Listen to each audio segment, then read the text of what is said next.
All right, guys, listen, please, before we get into the tutorial, if you can just please take 2 seconds, content creators like myself, this is how we survive, okay? And this is why we do the videos too, not only to help people, but it also helps us. If you could just hit subscribe really fast below and just give me a like, that would be so awesome, and I really appreciate it. Now, let's get into it, okay? We got a Chevy Silverado. It's a 2016. This is the 1500 series, 4.3 six-cylinder. And I'm going to show you guys basically how to change the oil and reset that annoying oil life light inside on a dash. All right, let's get into it. This truck calls for the Dexos 5W30, and that's what it says on the cap as well, and the manual. And your filter is 2100255, which is a Napa. This is the Pro Former filter. Alright, so we'll go over to the side of the truck here and make sure you got an oil pan. Kick that under there. I'm going to crawl underneath. Turn our light on here. Go right behind our passenger side tire here. And you're pretty much just going to go straight in. Now, I don't have a jack or anything under here. It's very tight quarters. Now, you see your stabilizer bar here? What you want to do is look right in front of it. And there's your bolt right there. That's going to be a 15 millimeter. All right, so we're going to get this up on there. A little hard with the camera under here. And there we go. And there's our oil. All right. Now, while we're under here, let's just take note of where the oil filter is. So, there's your bolt we just took out. All right, come right over here and look straight up. See if I can zoom up there. That's your filter up there. It's a little bit tight to get a oil filter wrench in there, but we're gonna get it. Have really big arms and you can't access it either above your stabilizer here or underneath. You can go down here. You see your little skid plate here. It's got the hole cut out here, and you can get to your filter up that way. All right, I got my little oil filter wrench on there. There we go. Okay. So you can see I actually went up under that stabilizer bar to get my arm in there. Now, you're going to want another pan, unless you're going to use the one that's you originally used here, but this fills up with quite a lot of oil. You can see this truck calls for about 6 quarts, so I have a separate pan here, and I'm going to position it under this cutout here. All right, so I can take this filter off by hand now, and that oil is going to pour out of there. See? All right, filter's off, so rather than try to pull it out here, I'm just going to drop it through this opening here. Hopefully, a lot of people just take it right off and stick the oil filter back on without letting all that oil drain out. And you're not doing a true oil change if you do that. Because over a period of time, as this drips, this accumulates at least half a quart of oil. And you can even see here where I took out the first bolt. It's still dripping. And this is usually the bottom of the pan here that's seeping out.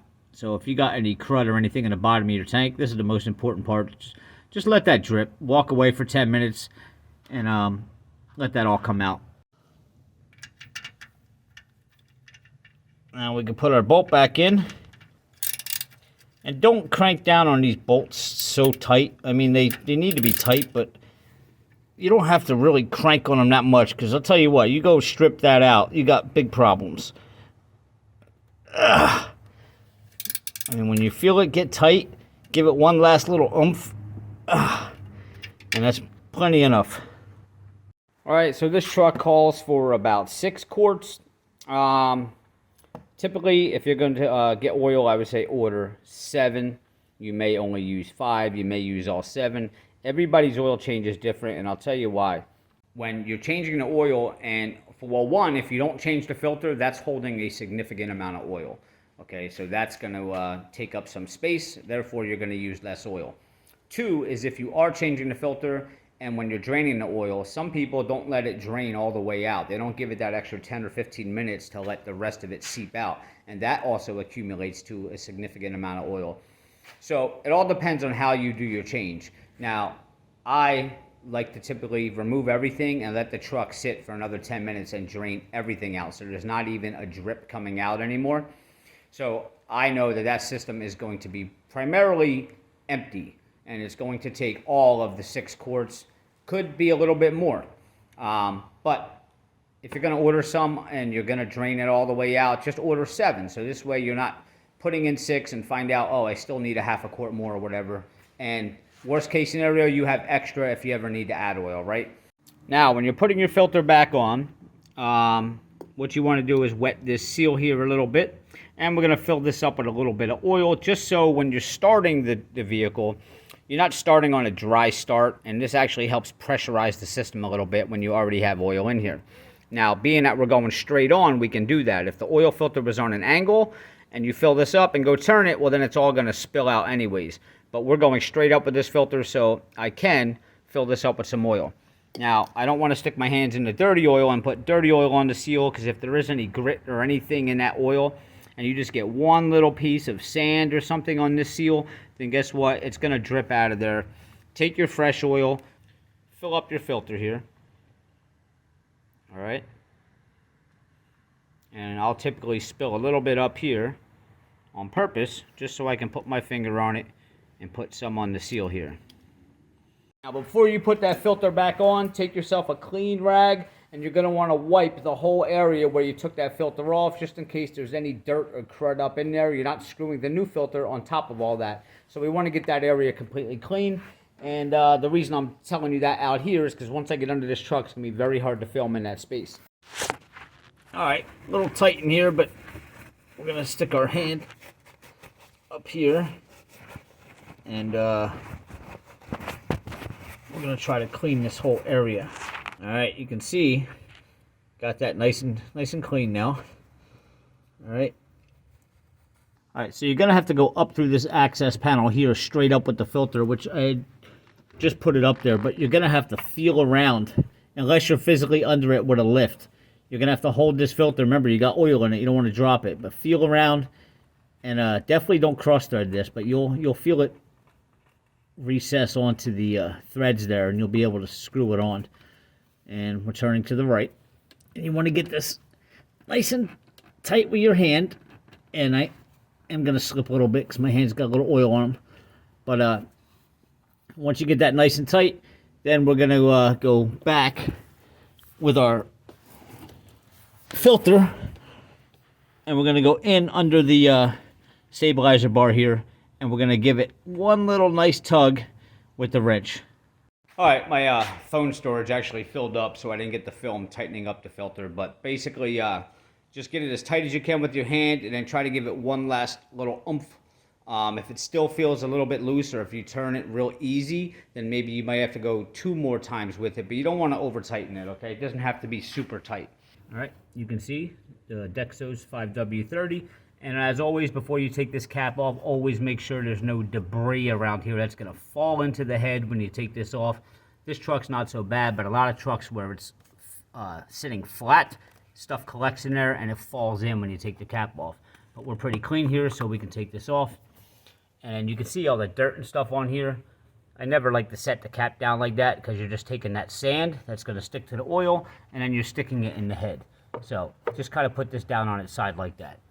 All right, and self-explanatory, take your funnel, stick it in there. Our oil, this is 5 quarts alone right here. It's easily gonna take that much. So we can dump all of that in, and then we will go ahead and check it, because the engine calls for 6, but we'll start with 5.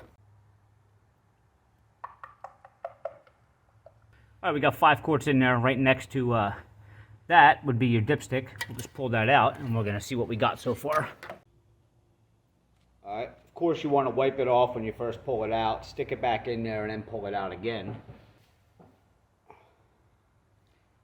All right, so as advertised, it will take 6 quarts. It's about a quart low. We're going to go ahead and put that last quart in, and we'll check it again, and then we'll reset the engine light.